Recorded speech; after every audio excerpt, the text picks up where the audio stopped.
Ça paraît absolument dément qu'on en soit au point de devoir prouver qu'on a le droit de faire payer moins. C'était la situation en 2021-2022. Je crois que j'étais le premier client de Louvainvest sur des SCPI.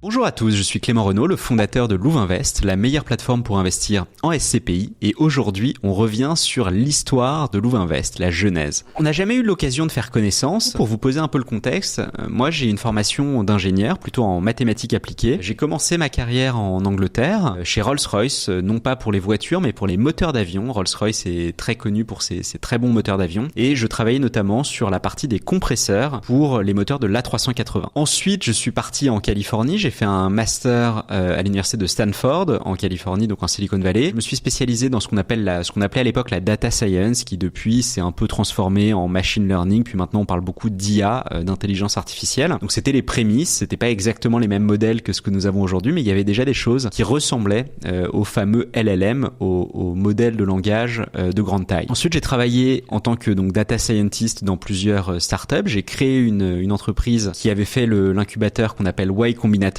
qui est donc l'un des meilleurs incubateurs, ou voire même le meilleur incubateur au monde pour les startups, sur un sujet qui n'avait absolument rien à voir, puisque je faisais des navires autonomes. Je travaillais auparavant sur les camions autonomes. Donc l'idée, c'est de faire la même chose que ce que l'on voit aujourd'hui sur les voitures. On pense peut-être par exemple à Tesla, qui est très connu pour son autopilote. Et nous faisions la même chose. Alors moi d'abord pour les camions, puis ensuite pour les navires de commerce. Et nous avions travaillé avec de très grands groupes maritimes internationaux pour installer des équipements sur leurs navires. Je suis ensuite rentré en France en 2019, et pendant toute cette période, en fait, j'ai eu une période de freelance où je travaillais en partie pour le gouvernement et d'autres sociétés. Et à ce moment-là, j'avais déjà fait des investissements locatifs en 2016 et en 2017 par moi-même, en direct, donc pendant que j'étais aux États-Unis, sur un studio parisien et puis un petit appartement en Normandie, en location saisonnière. À mon retour, j'ai voulu faire une nouvelle acquisition. Puis là, je me suis dirigé vers ma banque, qui m'a gentiment expliqué qu'en tant que freelance, c'était absolument impossible et que j'étais quasiment interdit bancaire. J'exagère évidemment, mais en tout cas qu'il était absolument impossible pour moi d'emprunter dans ces conditions. Et c'est à ce moment-là que je me suis rendu compte qu'en fait, il y avait probablement quelque chose à faire autour de l'investissement immobilier, qui est l'investissement favori des Français, qui représentait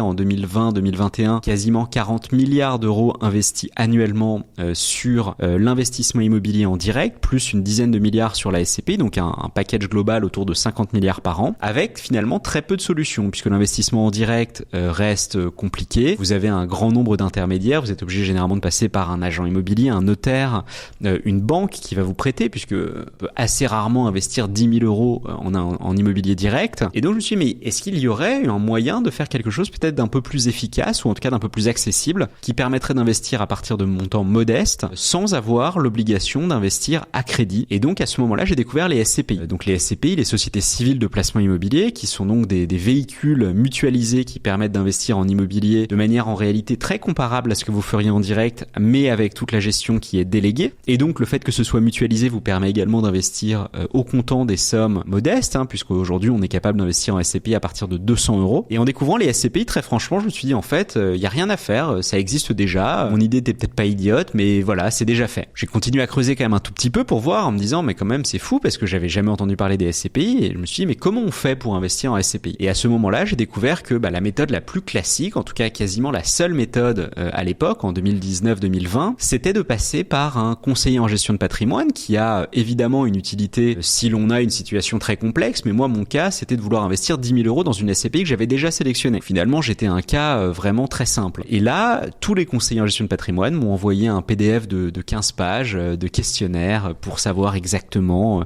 dans quoi ma grand-mère avait investi, si mes parents avaient de l'immobilier, ma connaissance, etc. Et puis cette expérience évidemment était obligatoirement en papier ou en PDF, donc c'était très compliqué à remplir, il n'y avait pas de site internet. Et j'ai découvert en creusant encore un peu plus qu'il y avait des frais très élevés, puisque quand on investit en SCPI, la moyenne des frais de souscription, lorsque vous investissez, il y a directement en moyenne 10% de frais qui sont prélevés. Ça m'a paru énorme, j'ai essayé de comprendre pourquoi il y avait ces frais, et puis j'ai découvert que sous un discours parfois un petit peu compliqué à comprendre de certains conseillers, qui m'indiquaient toujours que non, il n'y avait aucun frais supplémentaire, finalement leur travail était quasiment gratuit, quoi. Et en fait ce que j'ai découvert, c'est que évidemment aucun travail n'est gratuit, aujourd'hui, il y a ce qu'on appelle un système de rétrocession. Donc quand vous investissez par exemple 100 000 euros sur une SCPI, je vous ai dit il y a en moyenne 10% de frais de souscription, 10 000 euros qui sont prélevés sur vos 100 000, et en fait sur ces 10 000 euros, eh bien il va y en avoir généralement entre 5 et 7 000 qui vont être versés par le système de rétrocession à votre courtier, donc votre conseiller ou votre banque, enfin voilà, la personne qui vous a permis d'investir. Et donc en découvrant ce système, je me suis dit mais peut-être qu'on peut faire quelque chose de beaucoup plus efficace, un petit peu comme ce qu'avait pu faire Robinhood à l'époque. Moi j'étais très inspiré par ce qui avait été fait par Robinhood aux États-Unis, qui était le premier courtier à proposer du trading sur les actions sans aucun frais de courtage, et en me disant finalement est-ce qu'on peut faire un peu le Robinhood de l'immobilier en Europe, sachant que contrairement aux États-Unis, eh bien l'immobilier c'est une classe d'actifs beaucoup plus plébiscitée en Europe qu'aux États-Unis, puisque là-bas c'est vraiment les actions en premier. En France et en Europe c'est plutôt l'immobilier d'abord. Et donc c'est comme ça qu'avec mon associé qui venait lui du monde de la finance, nous avons lancé Louvainvest avec cette ambition d'offrir plus de transparence, plus de clarté sur cet investissement SCPI, et puis évidemment beaucoup plus de facilité. On voulait proposer un site sur lequel on pouvait tout faire en ligne pour une génération comme la mienne qui est beaucoup plus habituée à avoir des interfaces assez léchées sur Internet et de pas nécessairement passer par un PDF ou par du papier, encore moins évidemment. On n'imagine plus devoir se déplacer pour aller investir dans des actions. Aujourd'hui, ça paraît totalement désuet. Évidemment, tout se fait en 3 clics en ligne. On se renseigne et puis ensuite on investit. Donc c'était cette ambition-là de faire une forme de Robinhood français sur la partie immobilière. Donc comme je vous le disais, évidemment, donc on s'est inspiré de ce qui se faisait sur l'assurance vie d'ailleurs, parce que le sujet de l'assurance vie en ligne était beaucoup plus mature à l'époque. En 2021, quand on a vraiment commencé l'aventure, le 8 janvier 2021, l'assurance vie en ligne existait déjà, il y avait donc déjà des solutions, et la SCPI faisait un peu figure de mauvais élève, en tout cas en termes de distribution, puisqu'il y avait très peu de solutions vraiment en ligne. En fait, en réalité, il n'y avait aucun moyen de faire une souscription 100% en ligne, à ma connaissance, à l'époque. Donc le début, ça a été de passer l'agrément conseiller en investissement financier que donc nous avons obtenu, qui nous a permis du coup d'avoir le droit de vendre des SCPI. Les SCPI sont un produit réglementé, on ne peut pas se lever de bon matin et vendre des SCPI le jour même, ça n'est pas possible. Il faut prouver un certain nombre de choses, alors l'honorabilité, montrer qu'on n'a pas d'antécédents judiciaires, également avoir un niveau de formation adéquat par rapport aux produits que nous allons vendre, et aussi passer un test que l'on appelle communément la certification AMF pour Autorité des marchés financiers, qui est donc une certification qui se passe et qui permet d'attester du fait que l'on a une connaissance suffisante des produits financiers. Alors une fois qu'on avait cet agrément obtenu, nous avons pu donc commencer à nouer des partenariats avec les sociétés de gestion. Donc nous avons commencé à travailler avec un certain nombre de sociétés de gestion, de SCPI, pour commencer à les distribuer. Donc très rapidement, on a eu un grand nombre de clients. En fait, ce qui est assez rigolo, c'est qu'on s'est lancé avec aucune clientèle. On n'était pas vendeur de produits financiers auparavant. Et dès le premier mois, on a fait plus de 200 000 euros de collecte, ce qui a été une vraie confirmation, je dirais, du modèle, sachant que, évidemment, à l'époque, le site était fait par moi-même sur Webflow, qui est donc un outil pour faire des sites en ligne. C'était vraiment très basique. Je suis toujours d'ailleurs surpris que des gens nous aient fait confiance à l'époque. Je dois reconnaître que voilà, on a de la chance d'avoir eu des gens qui n'ont pas eu froid aux yeux. Alors évidemment, moi je savais qu'on n'était pas des escrocs. Je dois dire que moi-même, je sais pas si j'aurais fait confiance au site qu'on avait à l'époque, mais en tout cas, voilà, on a eu la chance d'avoir des gens qui dès le début ont commencé à investir. Et puis ce qui s'est passé, et là c'était assez fou, c'est que très très vite, on a eu ce qu'on appelle le bouche à oreille qui s'est mis en place avec un grand nombre de gens. Et ce qu'on a découvert à ce moment-là, qu'on ne savait pas, en tout cas qui n'était pas totalement évident au lancement, qu'en fait ça faisait des années que des gens attendaient cette solution et qu'il y avait un ensemble de conseillers, que les gens se communiquaient par forum ou par message privé ou par connaissance, qui eux pratiquaient donc le cashback, qui était vraiment une pierre angulaire du modèle Louvainvest. Pour réduire les frais, on a pratiqué le cashback, qui est donc la réduction de ses frais. Donc comme je vous disais, par exemple, si le conseiller touche 6 000 euros sur votre investissement de 100 000, et ben Louvainvest rembourse 3 000 euros sur ces 6 000. Donc en fait, on a un peu une politique de dire voilà, on fait moitié-moitié, on prend moitié moins de frais et on vous rend l'autre moitié pour que vous ayez finalement plus de capital à déployer ou à investir dans vos projets de vie. Donc ce qu'on a découvert, c'est qu'il y avait quelques conseillers en gestion de patrimoine qui le faisaient de manière un peu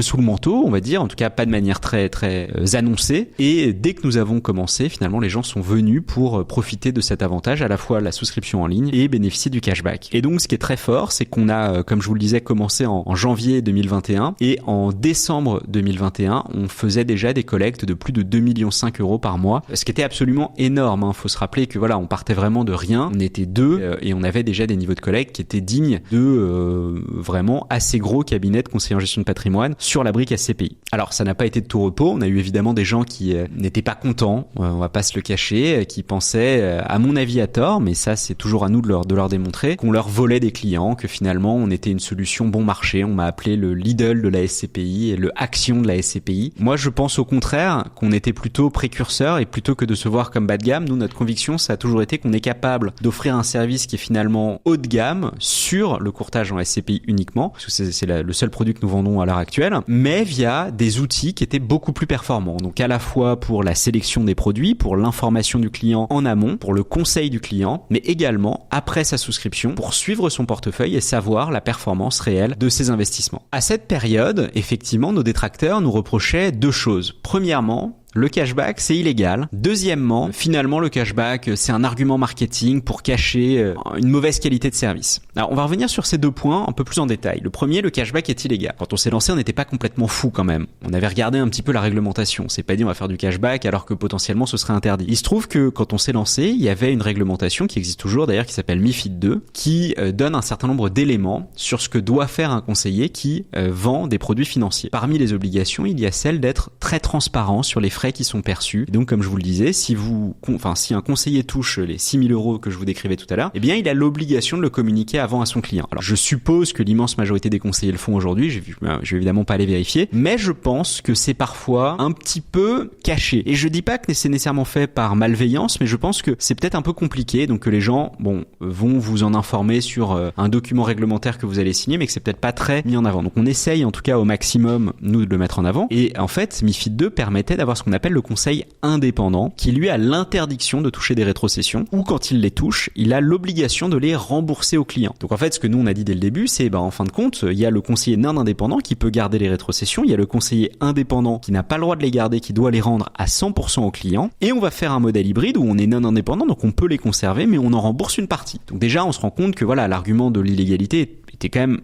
assez faible, puisqu'il y avait déjà dans la réglementation un statut qui oblige le remboursement de ces rétrocessions. Donc rembourser une partie paraît à minima pas être totalement fou par rapport à ce qui existe déjà sur la réglementation. En plus de ça, on avait demandé évidemment à des chambres d'associations professionnelles de se prononcer, qui nous avaient confirmé que c'était possible. Et on va dire la victoire la plus éclatante, c'est que nous avons obtenu un rescrit de l'autorité des marchés financiers en 2022 qui a totalement clarifié le sujet. Il est autorisé de rembourser une partie de ses frais à ses clients. Ça paraît absolument dément qu'on en soit au point de devoir prouver qu'on a le droit de faire payer moins. C'était la situation en 2021-2022. Heureusement, maintenant, tout cela s'est un peu calmé et notre modèle s'est imposé. Deuxième point, le cashback, c'est finalement un argument marketing, c'est pas important. Moi, je suis pas tout à fait d'accord. C'est-à-dire que aujourd'hui, quand on investit, avoir déjà 10% de frais à l'entrée, c'est très rare. Il y a très peu de produits qui se permettent ce type de frais. Alors, je dis pas d'ailleurs que c'est injustifié, Les SCPI ont un système de frais qui est assez particulier, qui est très inspiré de l'immobilier classique, et donc il y a beaucoup de frais à l'entrée et puis finalement des frais de gestion qui sont assez modestes, et ça faut bien l'avoir en tête. La société de gestion ne se gave pas non plus sur les frais de gestion, ils sont relativement limités. C'est pas totalement inconcevable que des frais à l'entrée soient plus élevés pour ces produits. En revanche, ma conviction, c'est que vu qu'une partie de ces frais servent à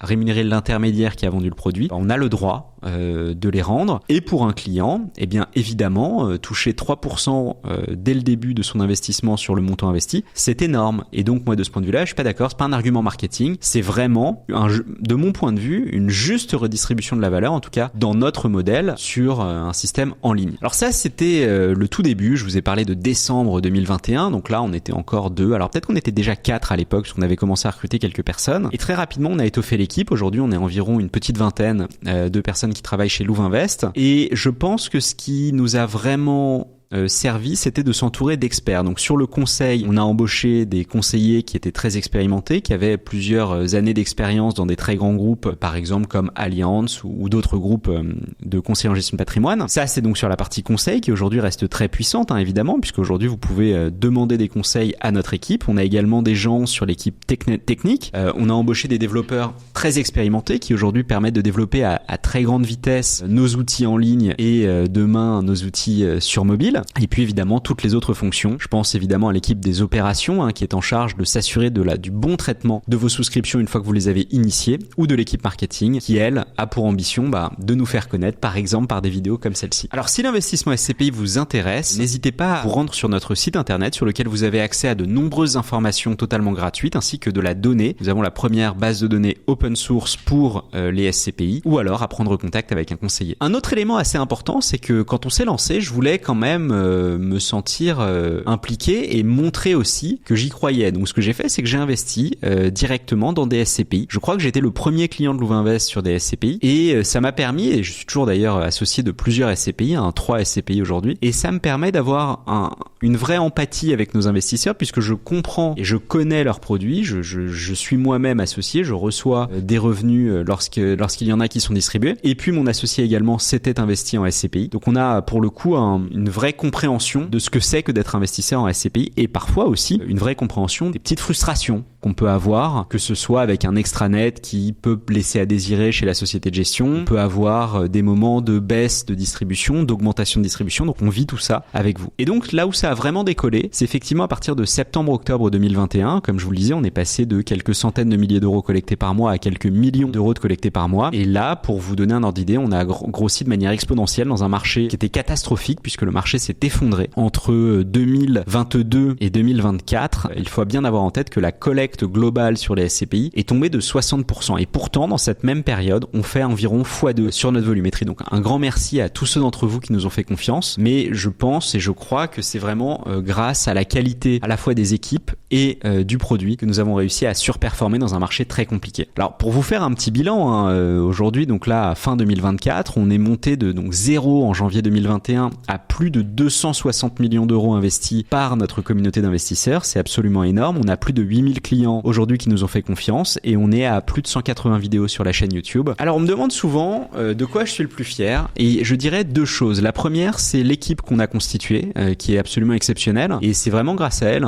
J'espère en tout cas que votre expérience avec les conseillers ou avec l'équipe d'opération de Louvainvest est bonne, parce qu'ils se donnent corps et âme pour vous satisfaire. Et puis peut-être le deuxième point que j'aime bien citer, c'est que à fin 2024, on avait remboursé via le cashback plus de 4,3 millions d'euros à nos clients. Et donc ça revient quand même fortement sur ce point de finalement c'est un coût marketing. Ben non, 4,3 millions remboursés à nos clients, c'est absolument énorme et on en est extrêmement fiers puisque ça démontre qu'aujourd'hui on a institutionnalisé cette nouvelle façon d'investir en SCPI. On a démocratisé ce placement qui était, il faut pas se cacher de le dire, plutôt réservé à une typologie de clientèle plus âgée, plus aisée, souvent des retraités, et qu'aujourd'hui on a une vraie force puisque notre client moyen a environ 40 ans. On est largement en dessous, on est quasiment 20 ans en dessous de la moyenne plus classique des investisseurs en SCPI. De quoi l'avenir sera fait? Pas mal de choses, je pense des lancements de nouveaux produits pour compléter la SCPI, une app mobile comme je vous le